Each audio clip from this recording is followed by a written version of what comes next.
Good morning दोस्तों, आप सभी कैसे हैं। उम्मीद करते हैं कि आप काफ़ी अच्छे होंगे। हम लोग की लगातार रिवीजन की क्लास जारी है और अभी जो रिवीजन की क्लास स्टार्ट है, हम लोग का इतिहास का क्वेश्चन स्टार्ट है, रिवीजन स्टार्ट है और इसका एक एक क्वेश्चन काफ़ी इम्पोर्टेंट है। इसलिए आप लोग सभी एक एक क्वेश्चन को जरूर देखिएगा और वीडियो को लास्ट तक देखिएगा। आप लोग का एग्ज़ाम जो है वो काफ़ी नज़दीक आ गया है और जो 20,000 की जो वैकेंसी है उसमें एक अपना जगह इस बार सुरक्षित कर लेना है। तो देखना है आज का जो पहला क्वेश्चन है वो क्या है।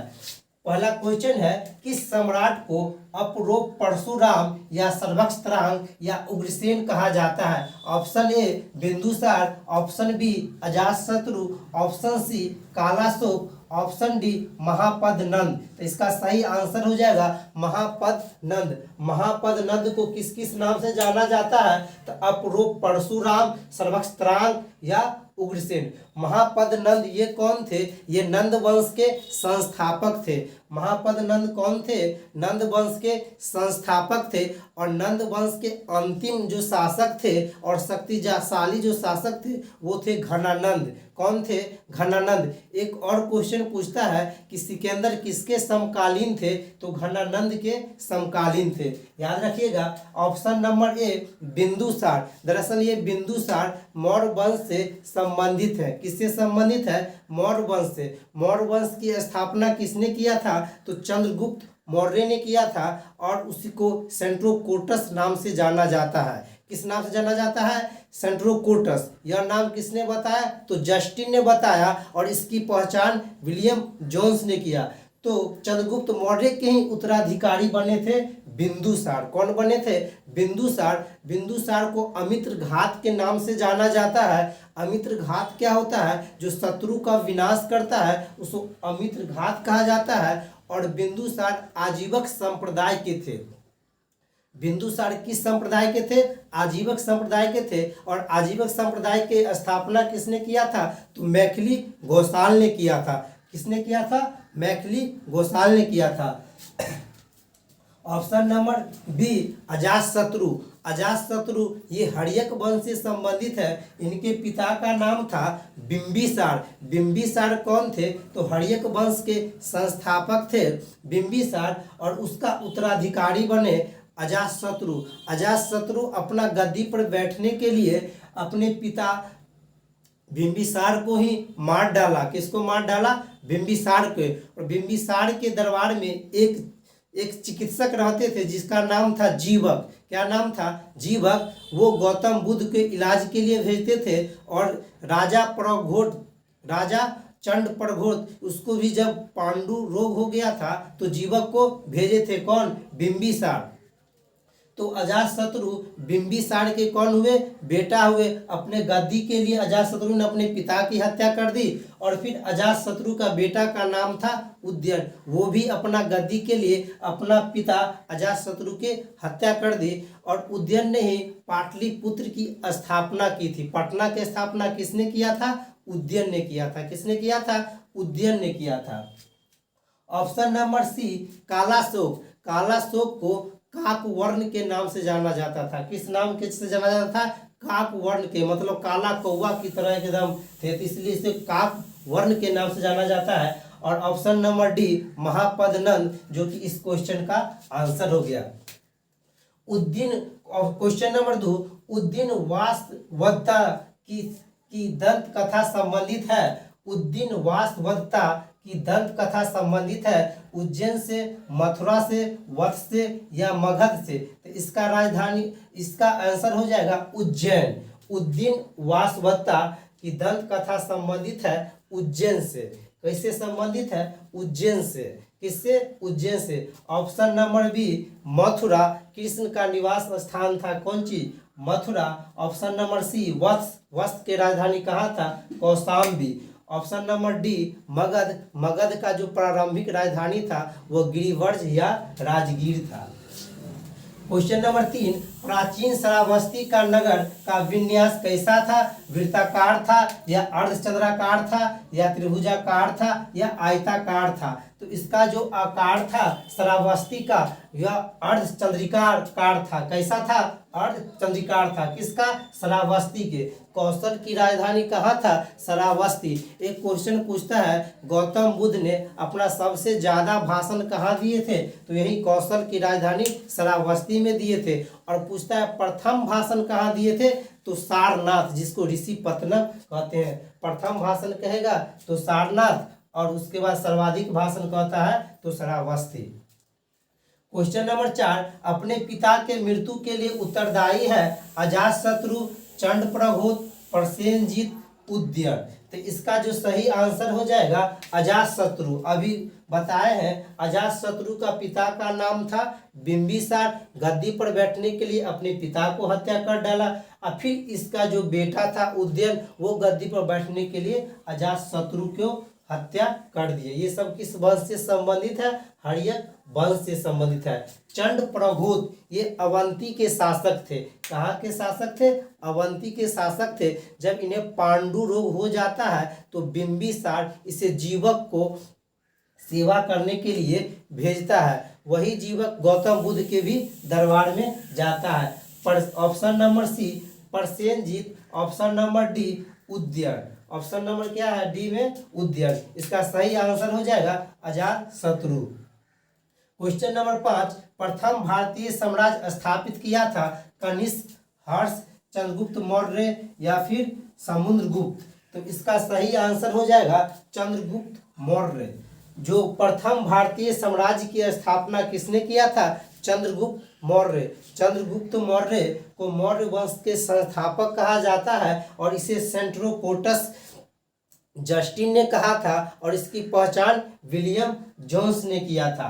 तो चंद्रगुप्त मौर्य भारतीय साम्राज्य स्थापित करने प्रथम भारतीय साम्राज्य स्थापित किए थे। और उसके बाद चंद्रगुप्त मौर्य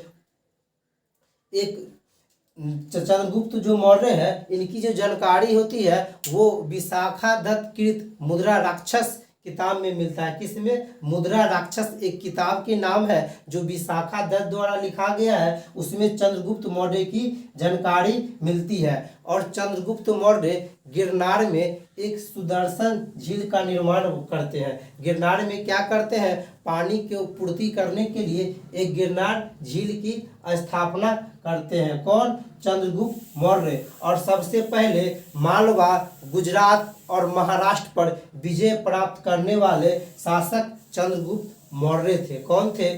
चंद्रगुप्त मौर्य थे। जूनागढ़ का जो अभिलेख है रुद्रदावन का जूनागढ़ अभिलेख, इसमें चंद्रगुप्त मौर्य की जानकारी मिलती है। किसमें? रुद्रदावन की जूनागढ़ अभिलेख में। ऑप्शन नंबर डी है समुद्रगुप्त। समुद्रगुप्त प्रथम शासक थे जो परम भागवत की उपाधि धारण किए थे। किसका उपाधि धारण किए थे? परम भागवत की। क्वेश्चन नंबर 6, भारत में प्रथम अस्पताल एवं औषधि बाग का निर्माण करवाए थे अशोक, चंद्रगुप्त मौर्य, महावीर, गौतम बुद्ध? तो इसका सही आंसर हो जाएगा अशोक। भारत में प्रथम अस्पताल और औषधि बाग का निर्माण अशोक ने करवाया था। किसने करवाया था? अशोक ने। इसे प्रियदर्शी के नाम से जाना जाता है। किसके नाम से जाना जाता है? प्रियदर्शी के नाम से जाना जाता है। और इसका जो लिपि था अशोक का, वो जो अधिकांश जो शिलालेख थे वो ब्राह्मी लिपि में लिखा गया था। किस लिपि में? ब्राह्मी लिपि में। और भाषा पूछेगा तो प्राकृतिक भाषा में। किस भाषा में? प्राकृतिक भाषा में। किस भाषा में? प्राकृतिक भाषा में। और इन्होंने सहिष्णुता, उदारता और करुणा के आधार पे राजधर्म के स्थापना किए थे। किसके किसके आधार पर? तो करुणा, उदारता और सहिष्णुता के आधार पर अपने राजधर्म की स्थापना किए थे। और इनके राज्य में श्रीलंका शामिल नहीं थे। किसके राज्य में? अशोक के राज्य में। किसके राज्य में? अशोक के राज्य में।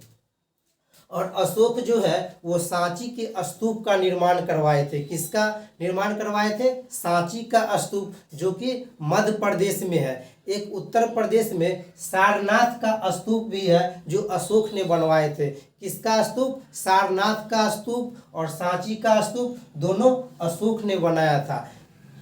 सारनाथ वाला कहाँ है? उत्तर प्रदेश में है। और सांची वाला कहाँ है? तो मध्य प्रदेश में है। एक होता है भरहुत स्तूप, वो पुष्यमुति शुंग ने बनाया था, वो कहाँ है? मध्य प्रदेश में है। याद रखिएगा, चंद्रगुप्त मौर्य, इसके बारे में बता दिए हैं। ये मौर्य वंश के संस्थापक थे और पहला शासक थे जो मालवा, गुजरात और महाराष्ट्र पर विजय प्राप्त किए थे। और इसका जो जानकारी है वो रुद्रदावन के जूनागढ़ अभिलेख से प्राप्त होता है। और गिरनार में इन्होंने एक झील की स्थापना किए थे। और मुद्रा राक्षस एक किताब है, उसमें चंद्रगुप्त मौर्य की जानकारी मिलती है। किसमें? मुद्रा राक्षस। उसका लेखक कौन है आप लोग कमेंट बॉक्स में जरूर बताइएगा। क्वेश्चन ऑप्शन नंबर सी है महावीर। ये जैन धर्म से संबंधित है और जैन धर्म के 24वें तीर्थकर है। कौन? महावीर। कौन? महावीर। इसका जो चिन्ह होता है वो सिंह होता है। क्या होता है? सिंह होता है। और महावीर का जो जन्म होता है वो कुंडग्राम वैशाली में होता है और इनकी मृत्यु पावापुरी में होती है। और पावापुरी में ही एक जल मंदिर है। एक क्वेश्चन एक बार पूछा था कि बिहार के किस जिले में जल मंदिर है, तो वही पावापुरी यानी नालंदा में है। पावापुरी का अर्थ क्या होता है? बिना पाप का शहर। क्या अर्थ होता है? बिना पाप का शहर। Option number D Gautam Buddha, ये बुद्ध वंश से संबंधित है, बौद्ध धर्म से संबंधित है। गौतम बुद्ध को लाइट ऑफ एशिया के नाम से जाना जाता है। इनका जन्म लुम्बिनी में हुआ था, जो वर्तमान समय में नेपाल में पड़ता है। कहाँ पड़ता है? नेपाल में। और इसका जो जानकारी है एक रूमनी दई अभिलेख है जो अशोक का है, उसी में इसका जानकारी मिलती है। क्वेश्चन नंबर 7, सार्तवाह किसे कहते हैं? तो दलाल को या व्यापारियों की काफिला को या महाजन को या तीर्थ यात्री को। तो इसका सही आंसर हो जाएगा व्यापारी के काफिला को सार्तवाह कहते हैं। सार्तवाह किसको कहते हैं? तो व्यापारी के काफिला को कहते हैं। ऑप्शन नंबर बी है महाजन। चूंकि 16 महाजन पद थे जिसकी जानकारी अगुत्तर निकाय और भगवती सूत्र से मिलता है। किससे मिलता है? भगवती सूत्र से मिलता है। उसके बाद जो ऑप्शन है वो तीर्थ यात्री, जो इसका सही आंसर नहीं है। इसका सही आंसर हो जाएगा व्यापारियों की काफिला।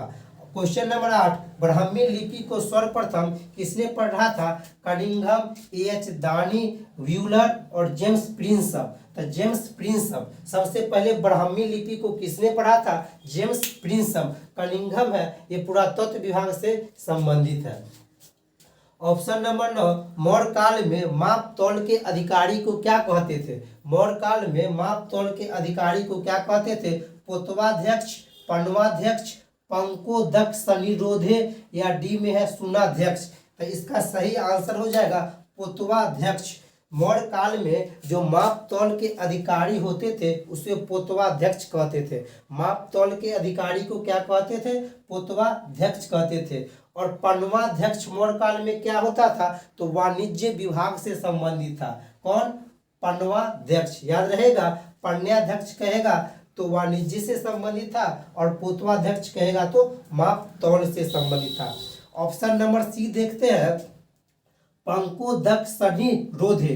पंकोदक सनिरोधे क्या होता है कि जो भी व्यक्ति मौर्य काल में सड़क पर कीचड़ अथी करते थे, कीचड़ यानी कादो कीचड़ ये सब जो फेंकते थे, जो उसको अथी करते थे, एब्जॉर्ब करते थे, कीचड़ को मतलब जो सड़क पर फेंकते थे उसके जो जुर्माना लगाया जाता था उसको कहते थे पंकदक सनिरोधे। मतलब सड़क पर जो कीचड़ जो जमा करते थे, जो कूड़ा करकट जमा करते थे, उससे जो जुर्माना लिया जाता था उसी को कहते थे पंकोदक सनिरोधे। किस काल में? मौर्य काल में। ऑप्शन नंबर डी सुनाध्यक्ष। मौर्य काल में सुनाध्यक्ष होते थे, बुच्चर खाना से संबंधित है। सुनाध्यक्ष किससे संबंधित है? बुच्चर खाना से संबंधित है। क्वेश्चन नंबर 10, निम्न में किसमें पूर्ण विवाह वर्णित है? जातक, मनुस्मृति, याज्ञवल्क्य के अर्थशास्त्र। तो इसका सही आंसर हो जाएगा मनुस्मृति। इसमें पूर्ण विवाह वर्णित है। किसमें? मनुस्मृति में। जातक ये बौद्ध धर्म से संबंधित है, इसमें पूर्ण विवाह वर्णित नहीं है। उसके बाद है option number B C Yajnavalkya और ऑप्शन नंबर डी अर्थशास्त्र। अर्थशास्त्र कौन लिखा है? चाणक्य। चाणक्य ने कौन सा किताब लिखे हैं? अर्थशास्त्र। उसी को विष्णुगुप्त या कौटिल्य कहते हैं। अर्थशास्त्र जो है वो प्रशासन राजनीतिक से संबंधित किताब है। किससे संबंधित है? प्रशासन से, राजनीतिक से, अर्थशास्त्र। और इसके जो लेखक है कौन है? कौटिल्य विष्णुगुप्त। कौन? कौटिल्य विष्णुगुप्त या चाणक्य। अर्थशास्त्र में पूर्ण विवाह का वर्णित है। अर्थशास्त्र में पूर्ण विवाह का वर्णित है। अर्थशास्त्र में ऐसा बताया गया है कि जिसका पति बहुत दिन तक परदेश में हो और उसमें कोई शरीर दोष पाया जाता है तो पत्नी उसको त्याग सकता है। और पुरुष का भी अधिकार था कि जिसका पत्नी वाज है यानी बाल बच्चा नहीं होता है तो उसको भी पति उसको त्याग सकता था। ऐसा अर्थशास्त्र में लिखा है, जिसका लेखक कौन है? कौटिल्य है। तो दोस्तों आपको ये वीडियो कैसा लगा? अगर ये वीडियो आपको अच्छा लगा तो लाइक जरूर कीजिएगा और मेरे चैनल पर आप नए हैं तो सब्सक्राइब जरूर कीजिएगा। धन्यवाद।